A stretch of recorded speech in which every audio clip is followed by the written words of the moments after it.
தண்ணீர் தேங்கியுள்ளதால் அந்த இடத்திற்கு பதிலாக நாளை வீனஸ் திருமண மண்டபத்தில் பரந்தூர் ஏர்போர்ட்டுக்கு எதிராக போராடி வரும் மக்களை விஜய் சந்திக்க உள்ளார். அரசியல் கட்சி தொடங்கிய பிறகு போராட்டத்து களத்தில் முதல் முறையாக விஜய் மக்களை சந்திக்கிறார். 900 நாட்களுக்கு மேலாக போராடி வரும் மக்களை சந்திப்பால் கடும் கட்டுப்பாடுகள் விதிக்கப்பட்டுள்ளன.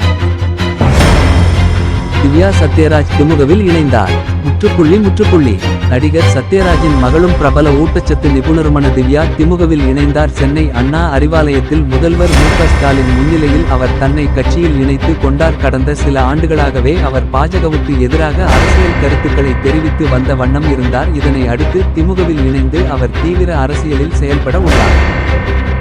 10 ஆண்டுகளில் 11 லட்சம் கோடி அண்ணாமலை மத்திய அரசு வழங்கும் நிதியை திமுக திட்டமிட்டை மறைப்பதாக அண்ணாமலை குற்றம் சாட்டியுள்ளார். அமைச்சர் தங்கம் தென்னரசுவின் குற்றச்சாட்டுக்கு பதில் அளித்த அவர் கடந்த 10 ஆண்டுகளில் தமிழகத்திற்கு 11 லட்சம் கோடி வழங்கியுள்ளதாகவும் அதற்கான 36 பக்கம் வெள்ளை பார்க்கவும் அறிவுரைத்துள்ளார். பிப்ரவரி 1ஆம் தேதி மத்திய பட்ஜெட்டில் தமிழகத்திற்கு பெரிய திட்டங்கள் வரும் என்றும் அவர் கூறினார்.